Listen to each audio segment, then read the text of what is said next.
kami pun mekar, kabut dosa dan derita, kebimbangan telah lenyap.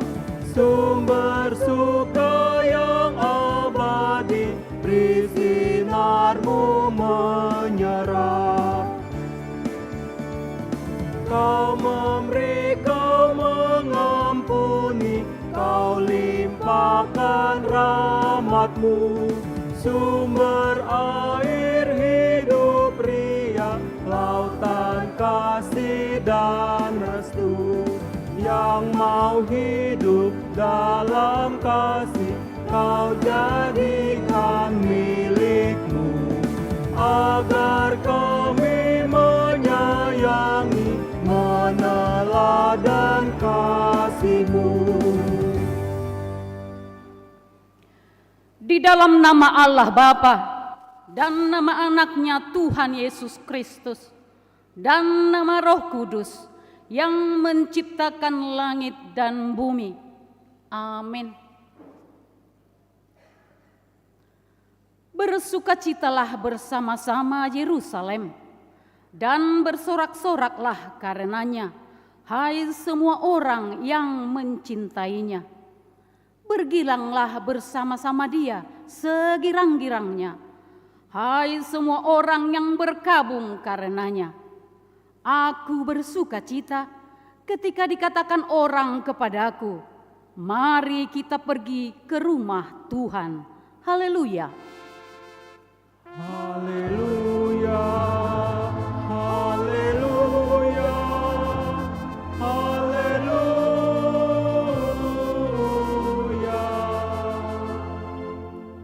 Mari kita berdoa.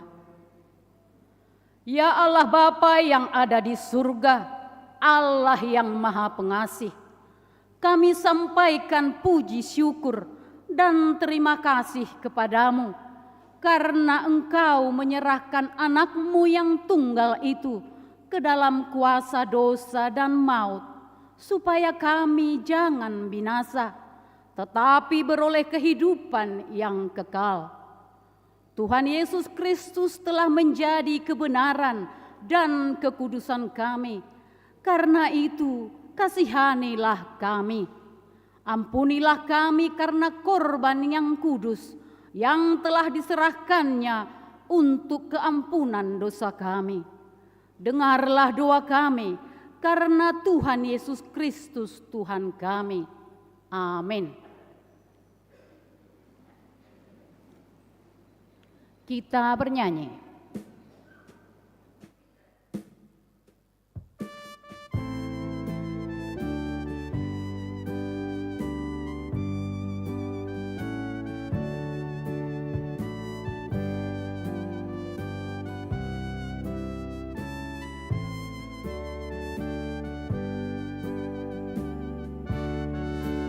Allah hadir bagi kita dan hendak memberi berkat, melimpahkan kuasa Roh-Nya bagai hujan yang lebat.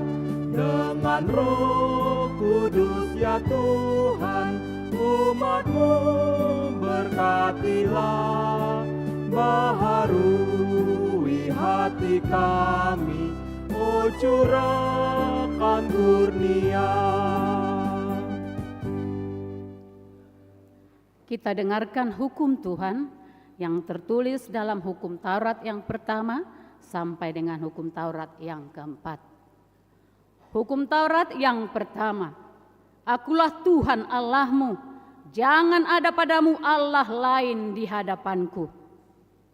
Hukum Taurat yang kedua, jangan perbuat bagimu patung yang menyerupai apapun yang ada di langit atau yang ada di bumi atau yang ada di dalam air di bawah bumi untuk disembah atau dituruti.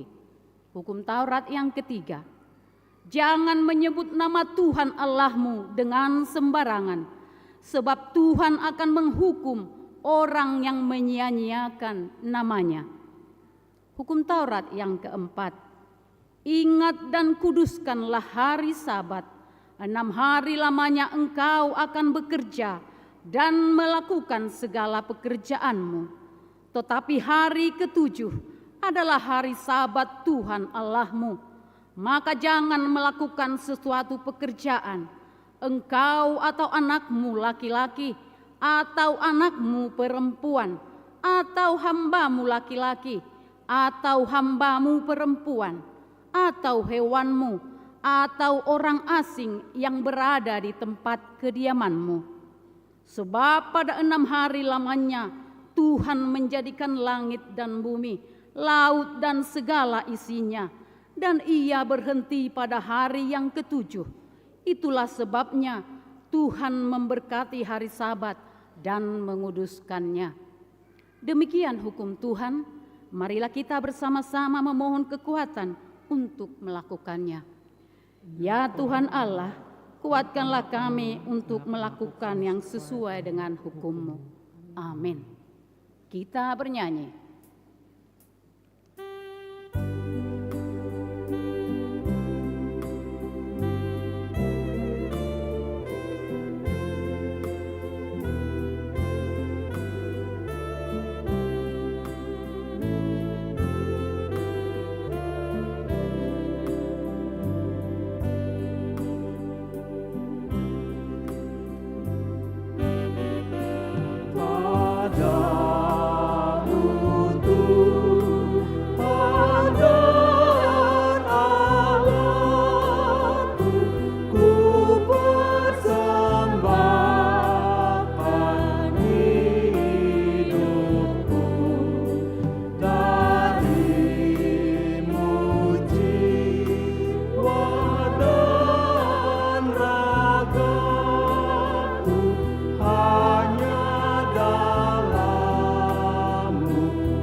Marilah kita merendahkan diri untuk mengaku dosa kita.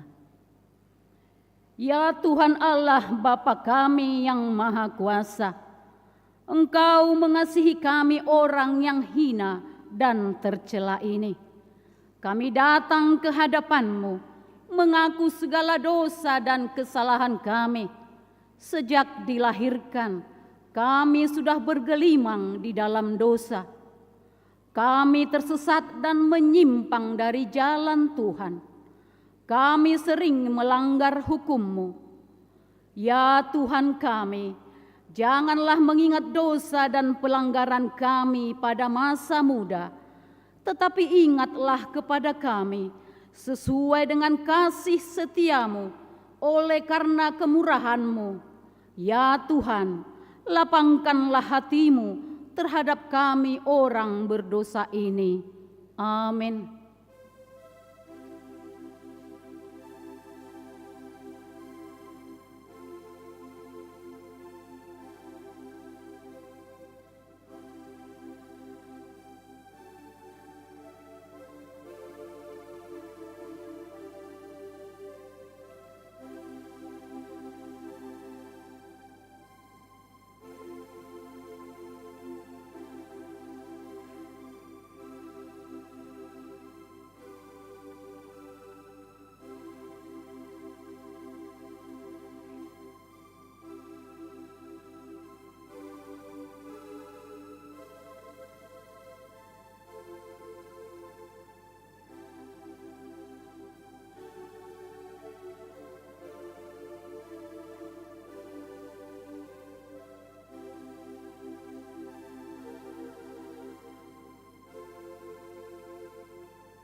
Marilah kita dengar janji Tuhan tentang pengampunan dosa.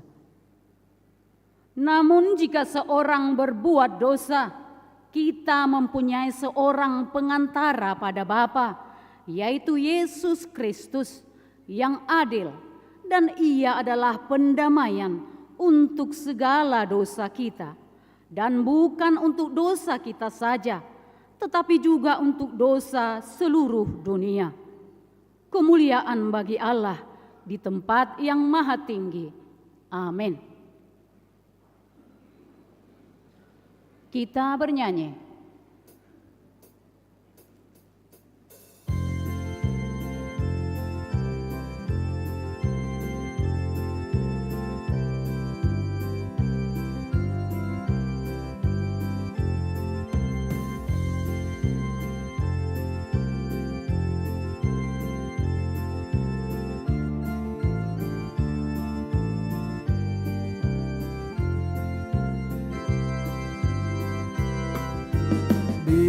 Dihapuskan dosaku hanya oleh darah Yesus. Aku pulih dan sembuh hanya oleh darah Yesus. Oh, darah Tuhanku, sumber pembasuhku, sucilah hidupku hanya oleh darah Yesus. Firman Tuhan yang menjadi epistel pada minggu ini tertulis pada Mazmur 107 ayat 17 sampai dengan ayat 22. Marilah kita baca secara responsoria. Ada orang-orang menjadi sakit oleh sebab kelakuan mereka yang berdosa dan disiksa oleh sebab kesalahan-kesalahan mereka. Mereka muak terhadap segala makanan, dan mereka sudah sampai pada pintu gerbang maut. Maka berseru-serulah mereka kepada Tuhan dalam kesesakan mereka, dan diselamatkannya mereka dari kecemasan mereka. Disampaikannya firman-Nya dan disembuhkannya mereka, diluputkannya mereka dari liang kubur.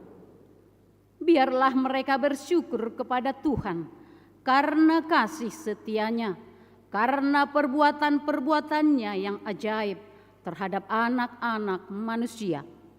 Biarlah mereka mempersembahkan korban syukur dan menceritakan pekerjaan-pekerjaannya dengan sorak-sorai. Demikian firman Tuhan. Berbahagialah orang yang mendengar firman Allah serta memeliharanya. Amin. Kita bernyanyi.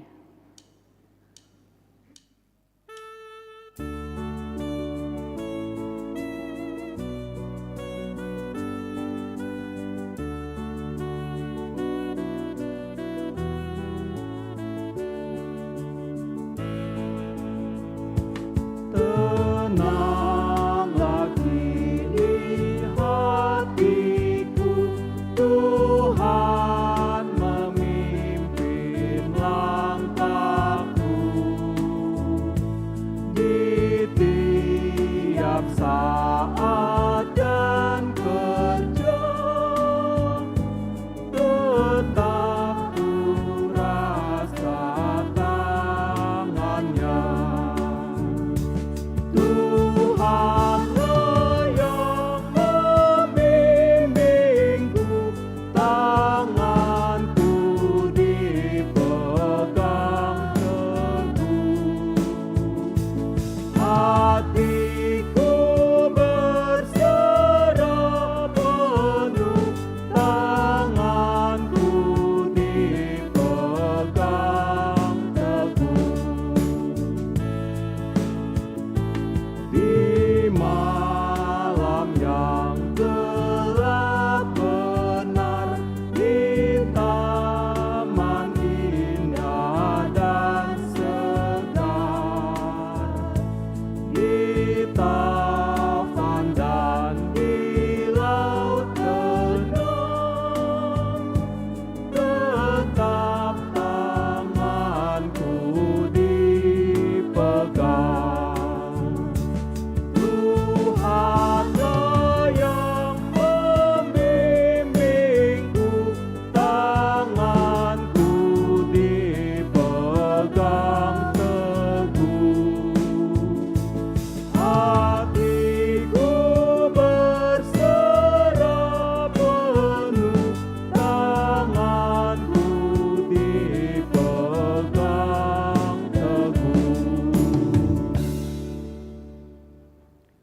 Marilah kita bersama-sama mengaku iman kepercayaan kita sebagaimana teman-teman seiman di seluruh dunia.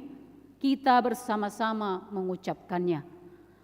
Aku percaya kepada Allah, Bapa yang Maha Kuasa, Khalik langit dan bumi. Aku percaya kepada Yesus Kristus, Anaknya yang tunggal Tuhan kita, yang dikandung daripada Roh Kudus, lahir dari anak darah Maria, yang menderita sengsara di bawah pemerintahan Pontius Pilatus, disalibkan, mati dan dikuburkan, yang turun ke dalam kerajaan maut, pada hari yang ketiga, bangkit pula dari antara orang mati, naik ke surga, duduk di sebelah kanan Allah, Bapa yang Maha Kuasa. Dari sana akan datang kelak untuk menghakimi orang yang hidup dan yang mati. Aku percaya kepada Roh Kudus dan adanya satu gereja yang kudus, persekutuan orang kudus, pengampunan dosa, kebangkitan daging, dan hidup yang kekal. Amin.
Mari kita dengarkan Warta Minggu Letare tanggal 10 Maret 2024.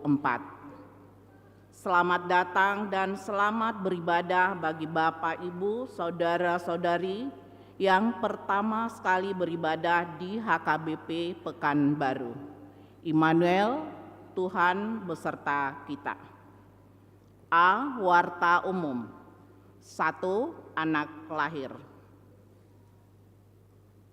Senin 26 Februari 2024 telah lahir seorang putra bagi keluarga Bapak M. Silalahi, Ibu J. Borusihombing, alamat Jalan Utama nomor 4, Blok B, Perum Villa Utama Lestari, Sektor Pintu Angin, Sukaterus.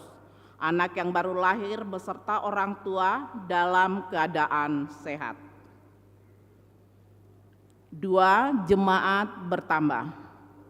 Mulai minggu hari ini, tanggal 10 Maret 2024, telah menjadi jemaat gereja kita, keluarga Bapak Pondi Hotlian Sianipar SPD, Ibu Heni Belfrida Borusihombing, beserta 5 orang putra pindah dari HKBP Perdagangan Resort Perdagangan, alamat Asrama PHB Jalan Hang Tua, Sektor Pintu Angin, Sukaterus.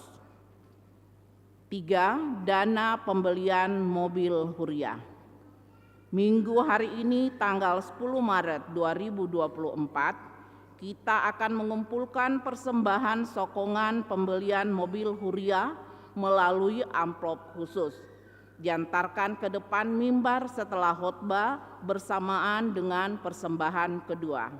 Majelis gereja sangat mengharapkan sokongan dari jemaat agar dana yang masih dibutuhkan kurang lebih 50 juta dapat terpenuhi. Atas perhatian dan sokongan dari jemaat kami ucapkan terima kasih. Suara Koinonia. 1. Pelayanan. Minggu hari ini tanggal 10 Maret 2024, Pendeta Victor Singal H. Silalahi STH MM atau Pendeta Resort melayani di HKBP Pandau Permai masuk pukul 10.30 WIB dan sekaligus mengikuti rapat huria dan pembangunan. Guru Sekolah Minggu. Mulai minggu hari ini tanggal 10 Maret 2024, guru sekolah minggu Ibu Natalia Borunababan yang selama ini melayani di Horong Batita tidak melayani lagi karena berkaitan dengan pekerjaannya. Gereja kita mengucapkan terima kasih atas pelayanan yang diberikan selama ini. Kiranya Tuhan Yesus memberkati. Calon guru sekolah minggu. Mulai minggu hari ini tanggal 10 Maret 2024 telah menjadi calon guru sekolah minggu Tri Hartati Borumanurung dari sektor Komplek Gubernur dan akan melayani di Horong Batita. Tuhan memberikan hikmat dan kebijaksanaan dalam pelayanannya. Wisata rohani.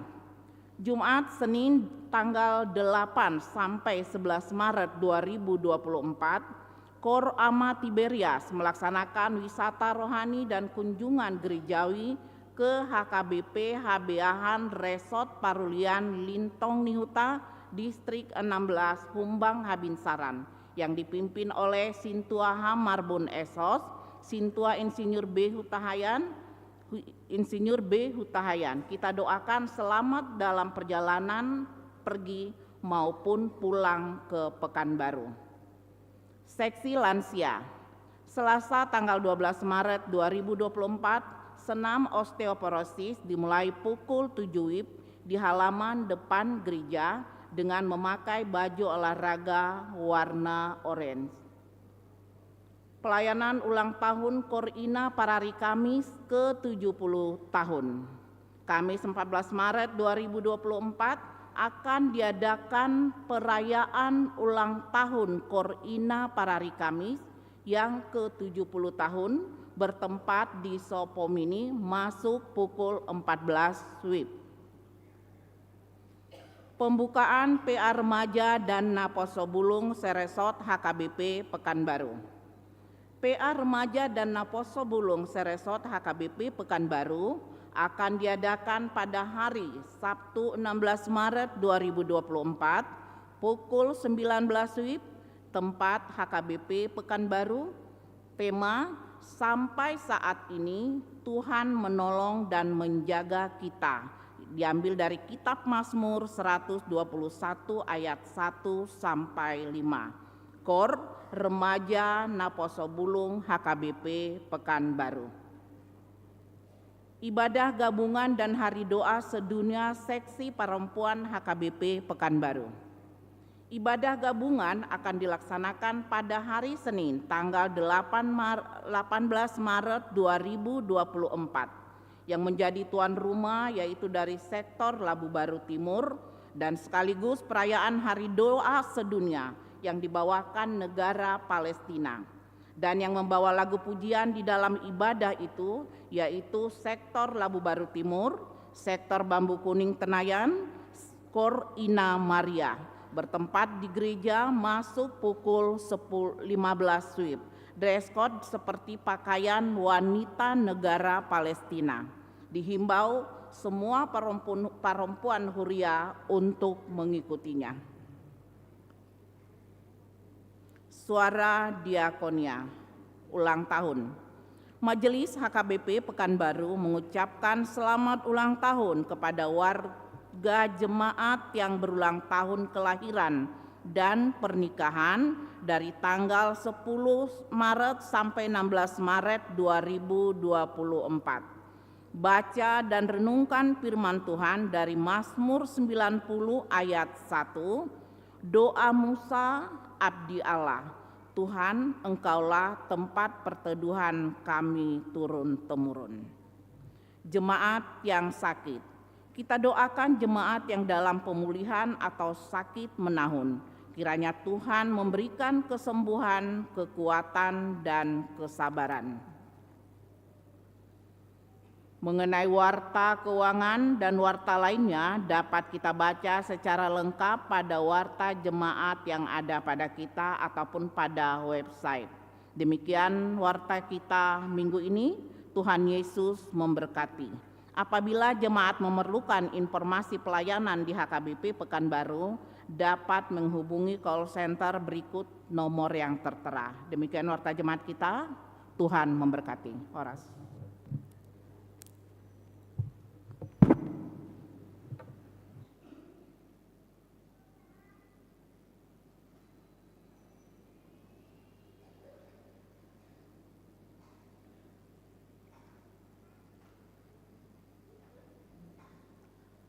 Sambil menyerahkan persembahan terbaik kita, 1A dan 1B, kita bernyanyi.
tak berubah, puji namanya, puji namanya, puji namanya. Yesus Kristus tak berubah,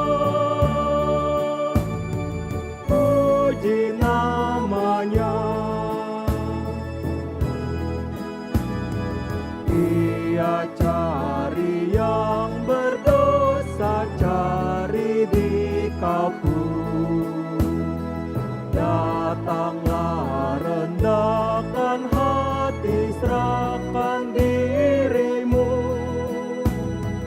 Dulu kala ia sambut orang bercela,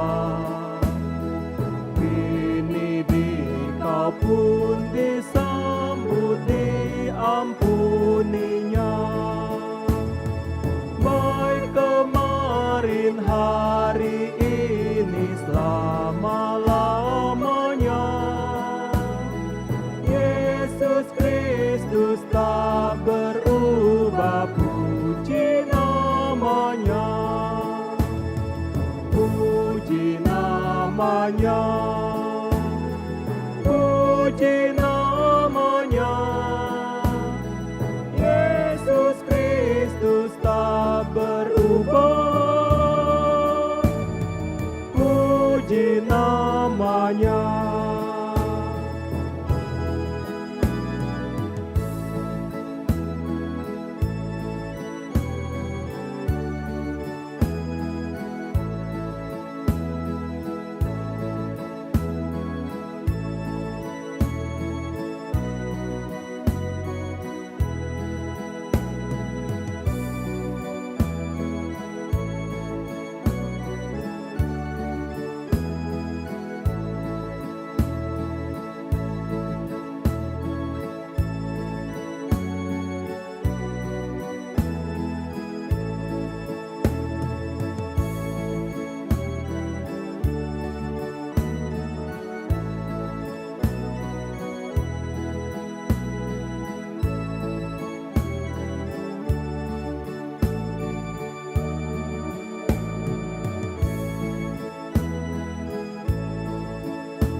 Badai dan gelora laut tunduk padanya, kini juga badai hati ditenangkannya. Ia yang telah bergumul di Getsemani,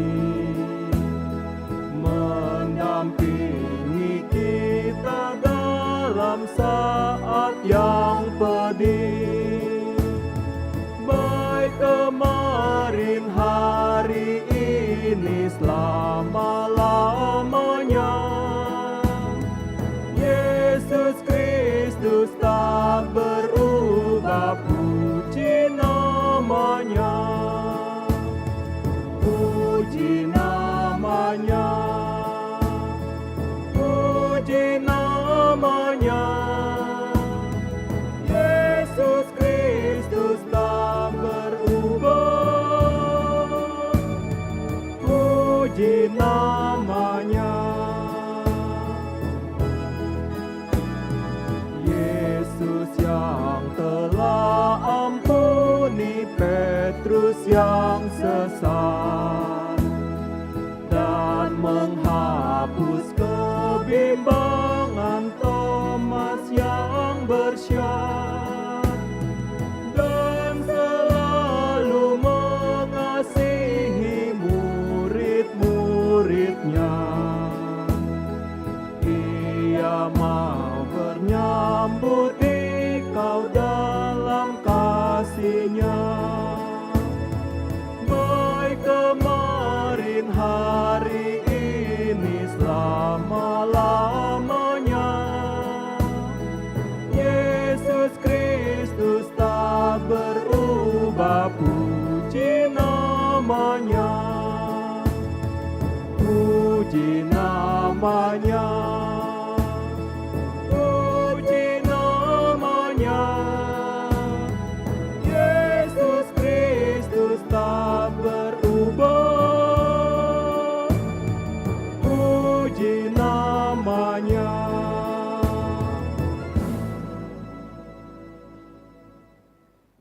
Damai sejahtera Allah yang melampaui segala akal, itulah yang memelihara hati dan pikiranmu di dalam Kristus Yesus Tuhan kita. Amin. Horas. Bapak, Ibu, saudara-saudara yang terkasih, dalam nama Tuhan kita Yesus Kristus, firman Tuhan bagi kita pada hari ini tertulis di Yohanes 3 ayat 22 sampai 30. Beginilah bunyinya. Sesudah itu Yesus pergi dengan murid-muridnya ke tanah Yudea, dan ia diam di sana bersama-sama mereka dan membaptis. Akan tetapi Yohanes pun membaptis juga di Ainon, dekat Salim, sebab di situ banyak air, dan orang-orang datang ke situ untuk dibaptis. Sebab pada waktu itu Yohanes belum dimasukkan ke dalam penjara. Maka timbullah perselisihan di antara murid-murid Yohanes dengan seorang Yahudi tentang penyucian. Lalu mereka datang kepada Yohanes dan berkata kepadanya, "Rabi, orang yang bersama dengan engkau di seberang sungai Yordan dan yang tentang dia engkau telah memberi kesaksian, dia membaptis juga dan semua orang pergi kepadanya." Jawab Yohanes, "Tidak ada seorang pun yang dapat mengambil sesuatu bagi dirinya kalau tidak dikaruniakan kepadanya dari sorga. Kamu sendiri dapat memberi kesaksian bahwa aku telah berkata, aku bukan Mesias, tetapi aku diutus untuk mendahuluinya. Yang empunya mempelai perempuan ialah mempelai laki-laki, tetapi sahabat mempelai laki-laki yang berdiri dekat dia dan yang mendengarkannya sangat bersukacita mendengar suara mempelai laki-laki itu. Itulah sukacitaku, dan sekarang sukacitaku itu penuh. Ia harus makin besar, tetapi aku harus makin kecil." Demikianlah firman Tuhan. Bapak, Ibu, saudara-saudara yang terkasih dalam nama Tuhan kita Yesus Kristus, kita sudah melihat kondisi atau situasi yang terjadi pada saat itu melalui nas khotbah yang baru saja kita dengarkan. Jadi pada saat yang sama, di tempat yang berbeda, Yohanes Pembaptis dan juga Yesus Kristus bersama murid-muridnya masing-masing sama-sama membaptis. Jadi pada saat itu murid-murid Yohanes berselisih pendapat dengan seorang Yahudi tentang penyucian. Jadi orang-orang Yahudi merasa, bagaimana penyucian ini kalian ini? Karena mereka melihat itu suatu hal yang baru. Di beberapa sekte dalam agama Yahudi ada ritual keagamaan yang mempraktekkan memandikan diri sendiri setiap hari sebagai lambang penyucian. Tapi dia menyebutkan penyucian yang secara umum. Jadi mereka pertanyakanlah, bagaimana penyucian kalian ini? Diperhadapkan juga dengan baptisan yang dikerjakan oleh Tuhan Yesus. Jadi masuk akal lah kalau mereka mulai bertanya-tanya, yang mau adanya sekte yang baru menyucikan orang dengan cara seperti itu. Bapak Ibu sekalian, itu adalah tafsiran, ya. Jadi sebenarnya kita nggak tahu apa isi perdebatan mereka, tapi kita mau melihat bahwa penulis kitab Yohanes kira-kira mau menyisakan suatu pikiran tentang baptisan yang dilakukan oleh Yohanes Pembaptis dan juga dilakukan oleh Tuhan Yesus. Meskipun baptisan Tuhan Yesus yang dikatakan dalam nas ini itu dilakukan oleh para muridnya. Kalau Yohanes, dia sendirilah yang membaptis.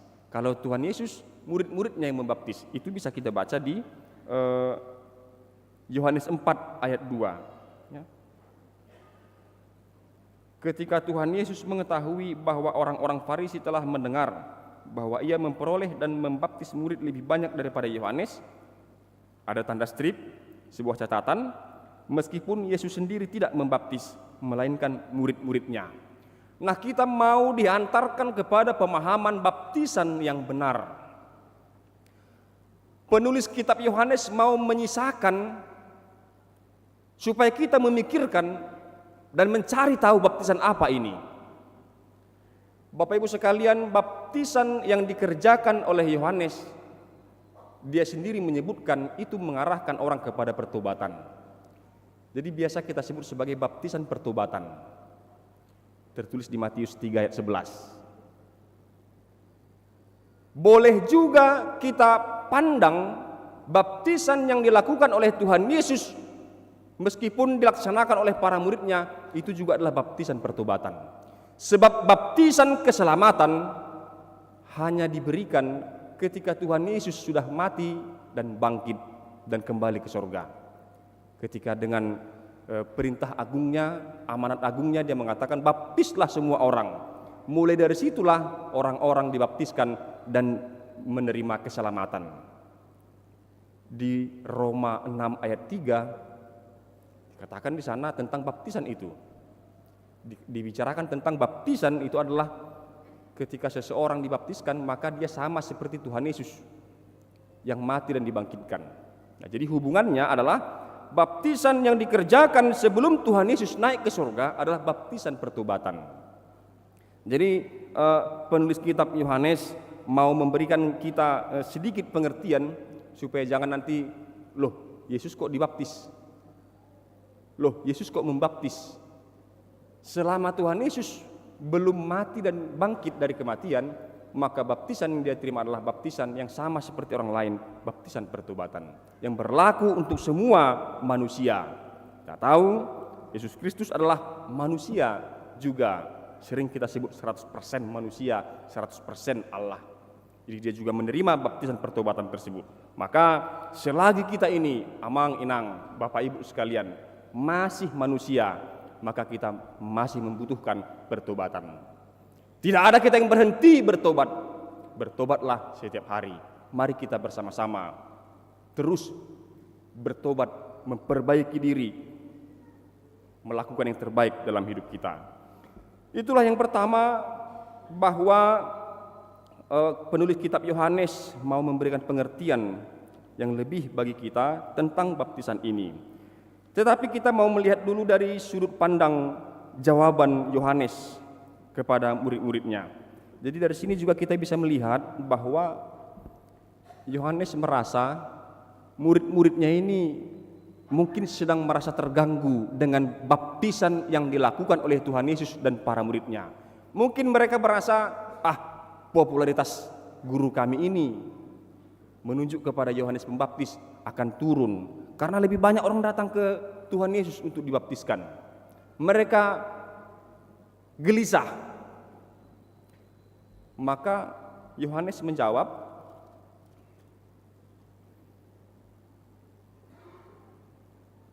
tidak ada seorang pun yang dapat mengambil sesuatu bagi dirinya kalau tidak dikaruniakan kepadanya dari surga. Jadi Yohanes menangkap isi pikiran daripada para muridnya yang takut gurunya tidak akan terkenal lagi, tidak akan populer lagi, tidak akan dihormati lagi.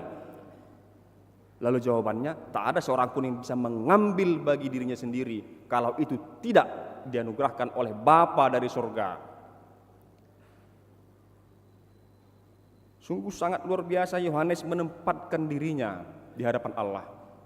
Saya bukan siapa-siapa. Tuhan suruh saya jadi A, saya jadi A. Tuhan suruh saya jadi B, saya jadi B. Itu saja yang dipikirkannya.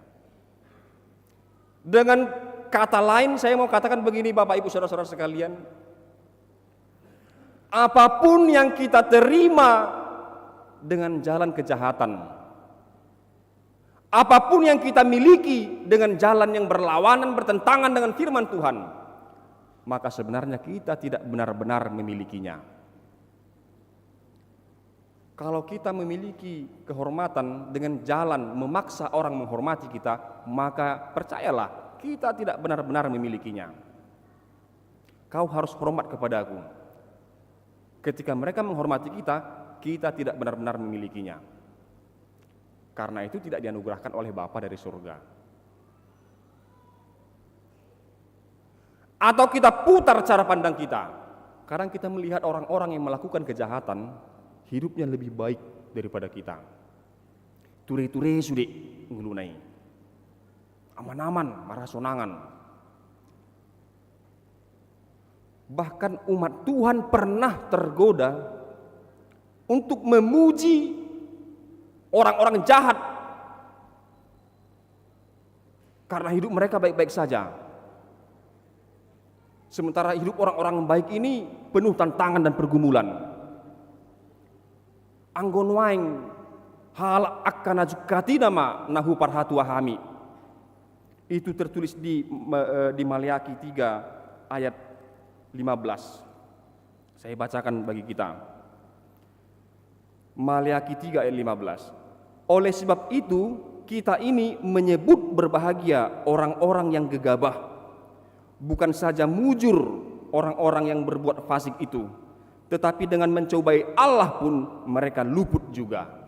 Jadi mereka lihat orang-orang jahat ini kok hidupnya aman-aman aja ya, kok baik-baik aja hidupnya. Bahkan lamar dohar kalau bahasa Bataknya bilang, semakin hebat padahal melakukan kejahatan. Bapak Ibu sekalian, idori kotna. Kalau kita membaca Alkitab janganlah sepenggal-sepenggal. Kalau kita mau membaca sepenggal, hendaknya kita sudah mengetahui secara utuh. Karena di Maleakhi 3 ini, ayat 15 tadi itu, kita diantarkan dan sampai kepada ajaran iman kita. Di ayat 18, begini dia. Maka kamu akan melihat kembali perbedaan antara orang benar dan orang fasik, antara orang yang beribadah kepada Allah dan orang yang tidak beribadah kepada Allah.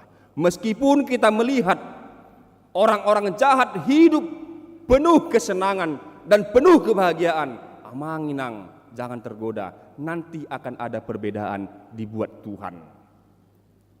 Meskipun kita ini hidup benar di hadapan Tuhan, tetapi hidup kita susah. Begitu-begitu saja kita lihat, tidak ada perkembangan. Unak kita marsiuhuman. Karena mungkin kurang imanmu, makanya kau enggak berkembang. Belum tentu juga. Tetapi nanti pada saatnya tiba, Tuhan akan tunjukkan perbedaannya. Orang-orang yang beribadah dan orang-orang yang tidak beribadah. Jadi tenanglah kita. Asal kita tidak mengambil yang bukan menjadi bagian kita. Karena kalau kita melakukan hal itu, maka sebenarnya itu adalah ilusi saja. Seolah-olah kita memiliki kehormatan, seolah-olah kita memiliki kebahagiaan, seolah-olah kita memiliki harta benda, padahal kita tidak memilikinya. Kalau dia didapat dari jalan yang tidak benar. Nah, karena itu Yohanes menekankan kepada para muridnya, tak ada. Jangan kau takutkan popularitasku. Jangan kau takutkan kehormatan untukku, karena Tuhan tidak memberikannya kepadaku. Itu diberikan kepada Mesias. Aku ini hanya pendahulunya. Dikatakan di ayat 28, kamu sendiri dapat memberi kesaksian bahwa aku telah berkata, aku bukan Mesias, tetapi aku diutus untuk mendahuluinya. Jadi dia tidak mencuri kehormatan. Dia tidak mengambil bagian. Dia tidak merasa, Tuhan, aku sudah bekerja untukmu, lalu apa bagianku? Kenapa aku semakin meredup? Kenapa aku semakin hilang? Bapak Ibu sekalian, tak persoalan nih. Kita enggak persoalan betapa bergunanya lampu bagi kita. Tapi pernahkah kita melihat lampu itu sendiri? Tidak pernah. Karena kalau kita lihat lampu, kita akan justru kita tidak bisa melihat silau. Tapi meskipun kita tidak melihat lampu itu, tapi lampu itu membantu kita untuk melihat jalan kita.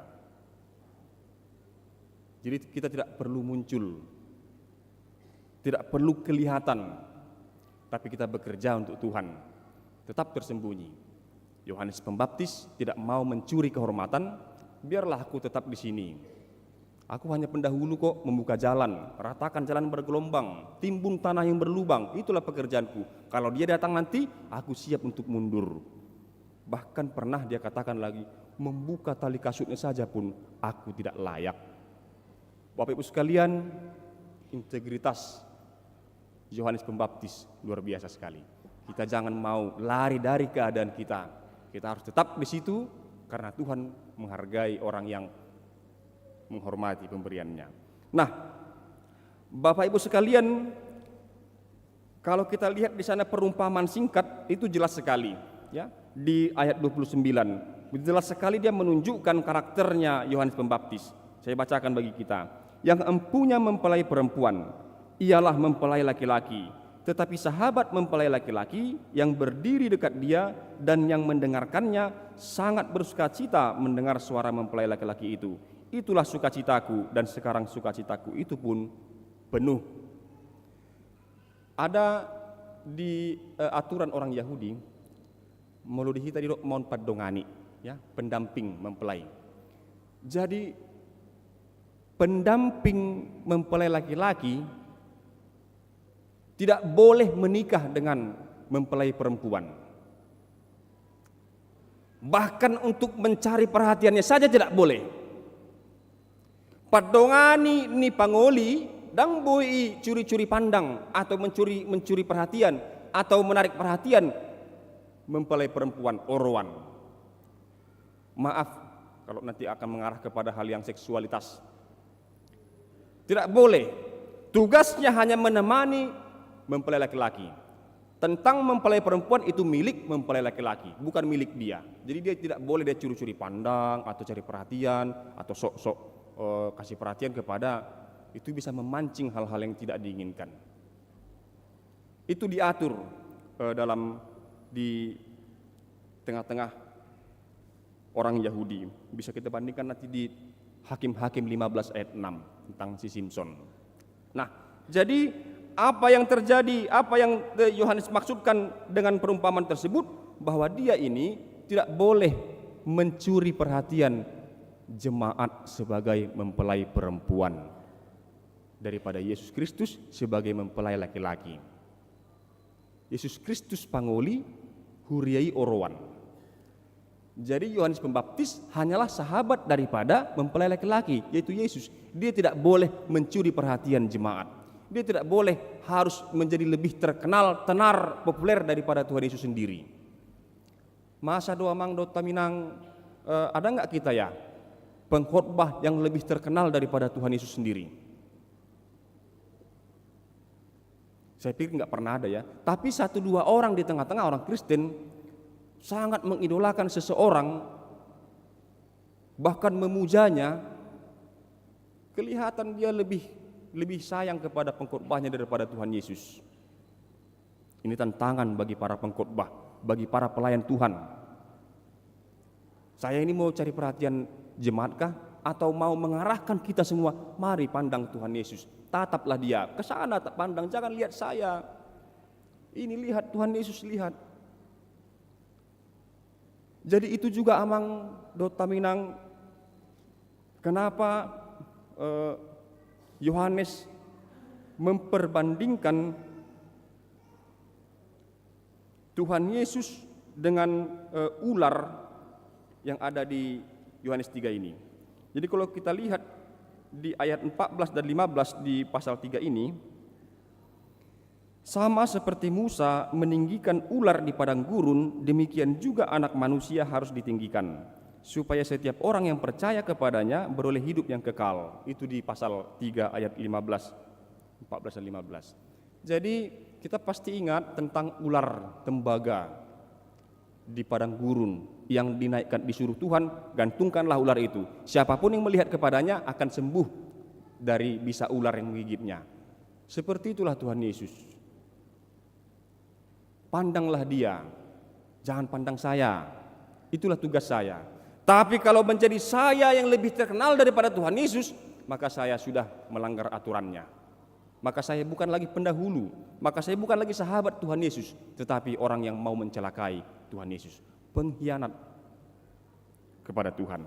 Karena itu Bapak Ibu sekalian, apapun yang akan saya katakan, mari kita bersama-sama pandang Tuhan Yesus. Di sana ada kesembuhan, di sana ada sukacita, di sana ada kehidupan, di sana ada pertolongan. Semua tersedia di sana dari Tuhan Yesus.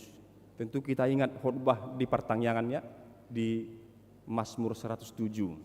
Bagaimana Allah menolong orang-orang yang jatuh ke laut, Allah menolong orang-orang dalam kegelapan, Allah menolong melepaskan orang dari dalam penjara. Dan khusus ayat pertanyaan, Allah menolong orang yang sakit. Jadi Tuhan Yesus memiliki semuanya. Saya tidak bisa apa-apa. Saya aja masih berobat ke dokter. Ya. Jadi jangan Bapak Ibu datang ke rumah, Amang, kepala saya sakit. Kepala saya juga sakit, Amang. Ayo sama-sama ke dokter yuk. Saya bilang begitu. Jadi dari Tuhan Yesuslah kita terima amanginang, kesembuhan, kesehatan, pertolongan. Ya. Dan tentang kesembuhan kita tidak boleh. Mari kita lihat sebentar di Mazmur 107. Ya. Jadi di Mazmur 107 itu di ayat pertanyaan mulai ayat 17 dikatakan begini. Ada orang-orang menjadi sakit oleh sebab kelakuan mereka yang berdosa dan disiksa oleh sebab kesalahan-kesalahan mereka. Jadi supaya kita tidak saling menghakimi nantinya, kita harus memandang ayat ini dengan sudut yang tepat. Ada orang-orang menjadi sakit oleh sebab kelakuan mereka yang berdosa dan disiksa oleh sebab kesalahan-kesalahan mereka. Jadi enggak semua amanginangnya, memang ada. Tentu ada saja orang-orang berdosa yang menjadi sakit oleh karena kelakuan mereka, dosa mereka, pasti ada. Tetapi tidak semua. Tentu kita ingat Ayub yang tidak melakukan apapun yang salah di mata Tuhan. Bahkan justru dia mengorbankan persembahan bakaran kepada Tuhan setiap minggu kalau anak-anakku berdosa di hadapan Tuhan dalam minggu ini.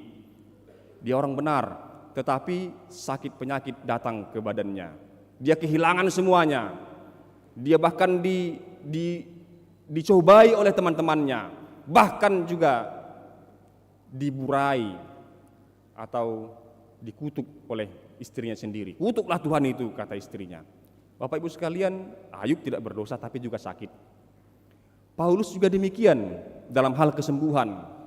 Paulus itu sakit, ada sakitnya dalam tubuhnya. Dia sudah berdoa 3 kali supaya Tuhan menyembuhkan dia, tapi Tuhan tidak mau menyembuhkan. Ya, kita bisa lihat itu di 2 Korintus pasal 12 ayat 7 sampai 10. Saya bacakan bagi kita, Bapak Ibu sekalian, supaya kita jangan nanti diombang-ambingkan oleh iblis, ya. 2 Korintus 12 ayat 7 sampai 10 begini bunyinya. Dan supaya aku jangan meninggikan diri karena pernyataan-pernyataan yang luar biasa itu, maka aku diberi suatu duri di dalam dagingku, yaitu seorang utusan iblis untuk menggocoh aku, supaya aku jangan meninggikan diri. Tentang hal itu aku sudah 3 kali berseru kepada Tuhan, supaya utusan iblis itu mundur daripadaku. Tetapi jawab Tuhan kepadaku, cukuplah kasih karuniaku bagimu, sebab justru dalam kelemahanlah kuasaku menjadi sempurna. Sebab itu terlebih suka aku bermegah atas kelemahanku, supaya kuasa Kristus turun menaungi aku. Karena itu aku senang dan rela di dalam kelemahan, di dalam siksaan, di dalam kesukaran, di dalam penganiayaan dan kesesakan oleh karena Kristus. Sebab jika aku lemah, maka aku kuat. Jadi ini adalah berita sukacita bagi orang-orang yang sakit. Berita sukacita bagi orang-orang yang lemah. Berita kabar gembira bagi orang-orang yang merasa ditinggalkan Tuhan. Tuhan tidak tinggalkan. Jadi mari kita lihat kepada si Ayub. Ya udah, pergilah kau, cobailah dia, Tuhan izinkan. Kepada si Paulus, Tuhan gak mau mengusir iblis. Enggak lah, begitu ajalah kau, Tuhan katakan demikian. Lalu Paulus dengan terang mengatakan, maka aku lebih suka dalam kelemahan, karena kalau aku lemah, kuasa Kristus menjadi nyata dalam diriku. Amanginang sungguh sangat realistis, ya, karena kalau kita kuat, kita tidak butuh pertolongan Tuhan. Karena kalau kita merasa kita punya banyak kehebatan, kita merasa nggak perlu pertolongan orang lain. Itu bisa mengarahkan kita menjadi sombong, ya, meskipun tidak semua. Tetapi yang jelas tentang orang-orang yang sakit, tidak semua itu, ya. Supaya jangan kita saling menghakimi. Kalau nanti saya sakit kepala, karena Amang kurang imannya, makanya sakit kepala. Nanti saudara-saudara bilang begitu ya. Sebenarnya ilmu kedokteran itu adalah pemberian Tuhan. Jadi Tuhan lihat, oh umatku sedang butuh yang seperti ini, lalu diambil kotak berkatnya, dijatuhkan sedikit, maka muncullah dalam dunia medis penemuan-penemuan baru. Karena Tuhan izinkan itu ditemukan. Jadi itu adalah juga pemberian Tuhan. Nah, Bapak Ibu sekalian yang terkasih dalam nama Tuhan kita Yesus Kristus, maka Allah lah yang harus disembah, yang harus semakin besar. Kalau kita bersukacita, seperti yang diserukan oleh nama minggu kita, Minggu Letare, bersukacita, maka sukacita kita hari ini mari kita geser sedikit.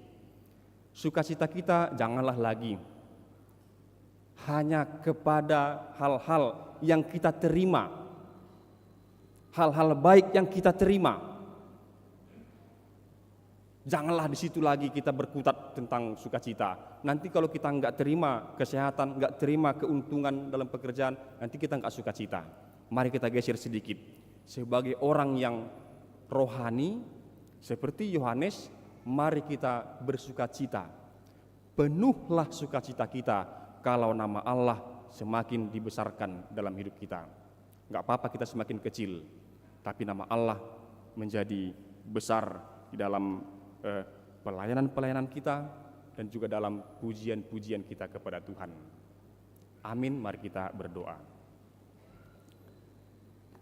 Terima kasih Allah Bapa yang bertahta di sorga, yang senantiasa memperhatikan dan merawat orang-orang yang percaya kepadamu. Tuhan, pada hari ini kami datang ke hadapan-Mu Tuhan, turut serta dengan para malaikat memuji dan memuliakan nama-Mu dalam nyanyian dan doa-doa kami. Ya Bapa, terima kasih juga atas firman-Mu yang menyapa kami hari ini. Tuhan, ajarlah kami agar senantiasa mengarahkan orang-orang untuk menatap dan memandang kepadamu. Karena kami tahu Engkaulah sumber kehidupan, pertolongan, kesukaan, kesembuhan, dan segala hal yang kami butuhkan dalam hidup ini. Ajarlah kami Tuhan untuk tidak mencuri kemuliaan-Mu, tetapi biarlah Tuhan meskipun kami semakin kecil, biarlah nama-Mu semakin besar. Ajarlah kami Tuhan melakukan segala pekerjaan kami hanya untuk kemuliaan nama-Mu. Ajarlah kami juga Tuhan untuk bekerja, memberikan yang terbaik dalam hidup kami Tuhan, supaya itu juga menjadi ibadah kami, menjadi pujian kami di hadapan-Mu. Terima kasih ya Bapa. Biarlah Roh Kudus-Mu juga Tuhan yang menambahkan hikmat dan pengetahuan kami akan firman-Mu, agar kami semakin mengerti dan juga memberi kekuatan bagi kami, agar kami semakin mampu untuk melakukannya. Terima kasih Bapa, pelihara hidup kami sepanjang hidup kami. Di dalam Yesus Kristus kami berdoa dan mengucap syukur. Amin.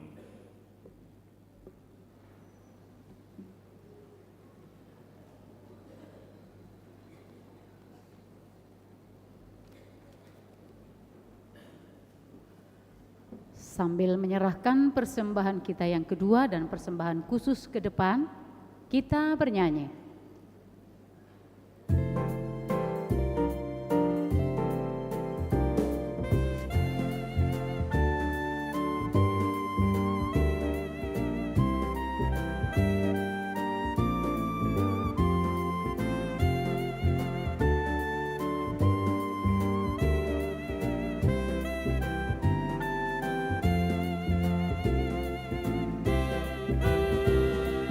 Yesus menginginkan daku bersinar baginya, dimanapun ku berada, ku mengenangkannya. Bersinar, bersinar, itulah kehendak Yesus. Bersinar, bersinar, aku bersinar terus. Yesus menginginkan daku menolong orang lain. sopan selalu ketika ku bermain. Bersinar, bersinar, itulah kehendak Yesus. Bersinar, bersinar, aku bersinar terus.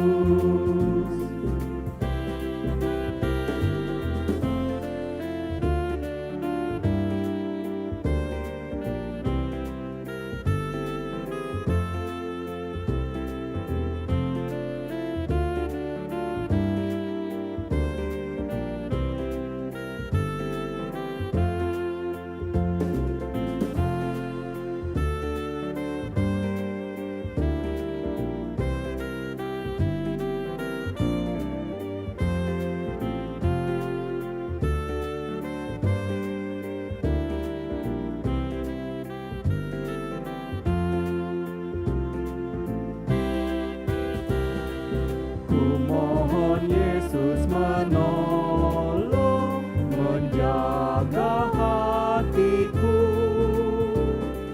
agar bersih dan bersinar meniru Tuhanku. Bersinar, bersinar, itulah kehendak Yesus. Bersinar, bersinar, aku bersinar terus. Aku pun ingin bersinar dan melayaninya, hingga di sorga pun hidup senang bersamanya. Bersinar, bersinar, itulah kehendak Yesus. Bersinar, bersinar, aku bersinar terus.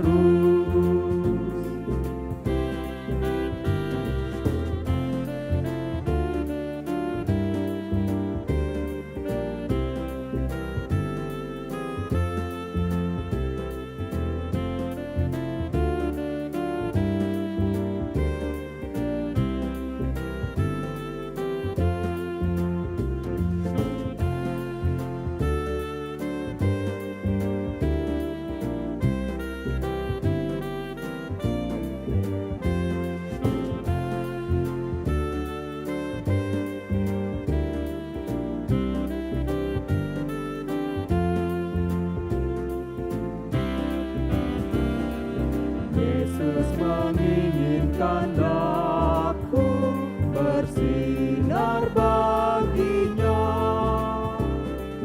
dimanapun ku berada, ku mengenangkannya. Bersinar, bersinar, itulah kehendak Yesus. Bersinar, bersinar, aku bersinar terus. Yesus menginginkan daku menolong orang lain, manis dan sopan selalu ketika ku bermain. Bersinar, bersinar, itulah kehendak Yesus. Bersinar, bersinar, aku bersinar terus.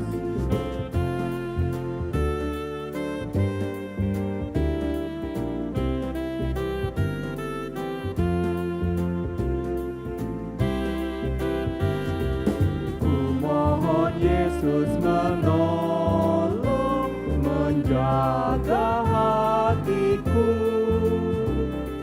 agar bersih dan bersinar meniru Tuhanku.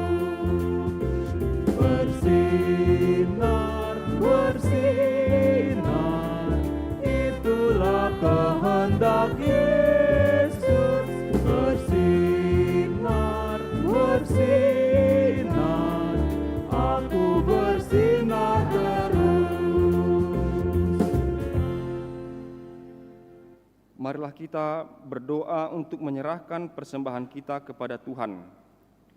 Ya Allah Bapa kami yang di surga, kami mengaku bahwa Tuhan adalah sumber dari segala karunia yang melimpah dalam kehidupan kami masing-masing. Sebahagian daripada karunia itu kami serahkan kembali sebagai persembahan kepada Tuhan.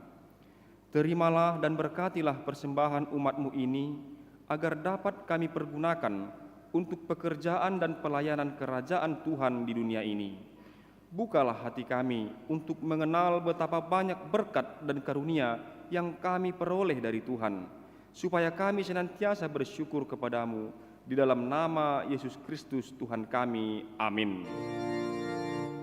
Tuhan karuniamu, roh dan jiwaku semua,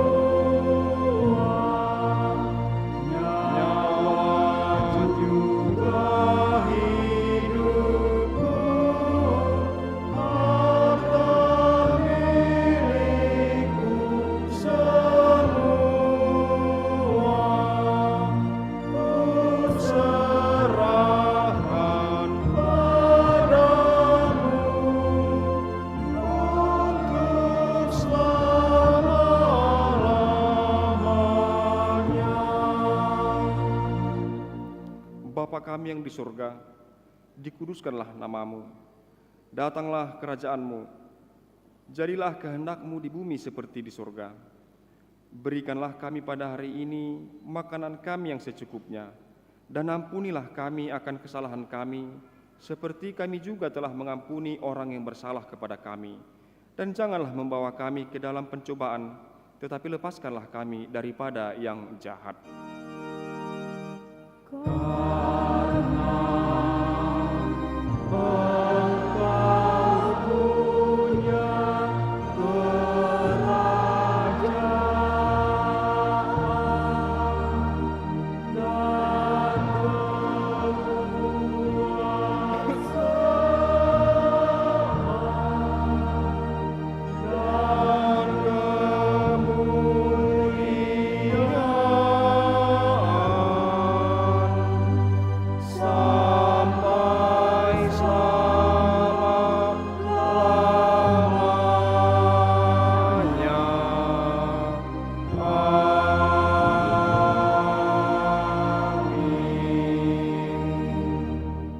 Pulanglah dengan sejahtera dan terimalah berkat Tuhan. Tuhan memberkati engkau dan melindungi engkau. Tuhan menyinari engkau dengan wajah-Nya dan memberi engkau kasih karunia. Tuhan menghadapkan wajah-Nya kepadamu dan memberi engkau damai sejahtera. Amin.